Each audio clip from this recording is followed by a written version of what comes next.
जय जय श्री हरिवंश। स्वागत है आप सभी का राधा माधव हरिवंशी यूट्यूब चैनल पर। मैं हूं आप सभी का दास कशिश। तो काफी सारे वैष्णव भक्तों का ये प्रश्न रहता है कि हम हरिवंशी जन यानी जो भी राधा वल्लभ संप्रदाय में दीक्षित हैं वो एकादशी व्रत क्यों नहीं रखते हैं। और काफी लोग तो इस टॉपिक को लेकर कंट्रोवर्सी तक क्रिएट कर देते हैं। श्री जी की कृपा से आज हम इसी टॉपिक पर बात करने जा रहे हैं। जो भी गुरुजनों के श्रीमुख से सुना होगा वही आपको बताया जाएगा। तो चलिए आज की इस वीडियो की शुरुआत करते हैं।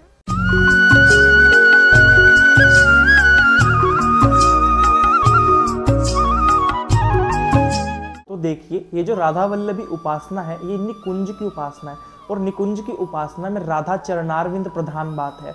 यानी हम सब श्री जी की सहचरियां हैं और आठों प्रहर श्री जी की सेवा में ही रहना है। और आपने देखा भी होगा हमारे जो लाडले ठाकुर हैं श्री राधा वल्लभ लालजू महाराज, उनकी भी अष्टयाम सेवा होती है। हम सब जितने भी राधा वल्लभ संप्रदाय में दीक्षित जन हैं वो सब श्री जी की सहचरियां हैं, उनकी सखियां हैं। हम कोई भक्त आदि नहीं है, हम सब श्री जी की सहचरियां हैं।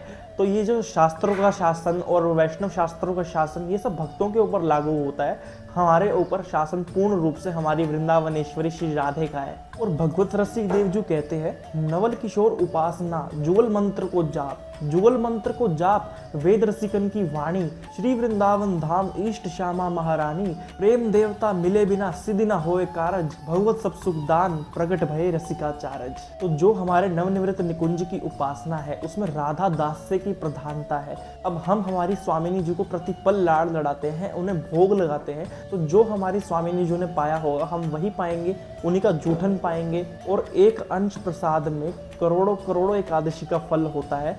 कोटि कोटि एकादशी महाप्रसाद को अंश, इनको यह प्रतीति है जिनके गुरु हरिवंश। देखिए, अगर राधा वल्लभ जी को भोग लगा और आपने मना कर दिया और ये कह दिया कि इसमें अन्न है, और ये कहकर मना कर दिया कि नहीं आज हम तो एकादशी हैं तो आज हम अन्न नहीं पाएंगे, तो ये आपने अपराध कर दिया। तो अगर प्रसाद के प्रति आपकी पदार्थ बुद्धि हो गई तो ये एक अपराध की श्रेणी में आता है। तो अगर हम हमारी श्यामा श्याम की उपासना में आठों प्रहर संलग्न है तो हम इस चीज का ध्यान थोड़ी रखेंगे कि हमने हमारी श्री जी को अन्न का भोग लगाया है कि फल का भोग लगाया है कि हमने एकादशी वाले दिन इस चीज का भोग लगाना है। तो अगले दिन वो फिर प्रसाद कैसे हो जाएगा? अगर हम ये कहते हैं कि वो एकादशी के दिन अन्न है तो द्वादशी के दिन फिर वो प्रसाद कैसे हो जाएगा? अगर हमने उसमें पहले ही पदार्थ बुद्धि कर ली तो फिर अगले दिन वो प्रसाद कैसे कहलाएगा? ये केवल कोई भावुकता से नहीं कह रहा हूं मैं, ये मैंने गुरुजनों के श्रीमुख से सुना है, तभी मैं आपके सामने ये बात रख रहा हूँ। आपको जो अपने गुरुदेव ने उपासना दी है, उपासना पद्धति दी है, उसी के अनुसार चलना है। ये तो हम जस्ट बात कर रहे हैं कि राधा वल्लभी उपासना में राधा दास से प्रधान बात है तो हम अपनी स्वामिनी जी के उच्चिष्ट पर ही जीवित हैं। कई लोग तो कंट्रोवर्सी तक क्रिएट कर देते हैं कि राधा वल्लभी लोग एकादशी व्रत नहीं रखते हैं तो ये है, ये वैष्णव धर्म में नहीं आते। हाँ, हम वैष्णव धर्म में नहीं आते, हम श्री जी की सखी हैं,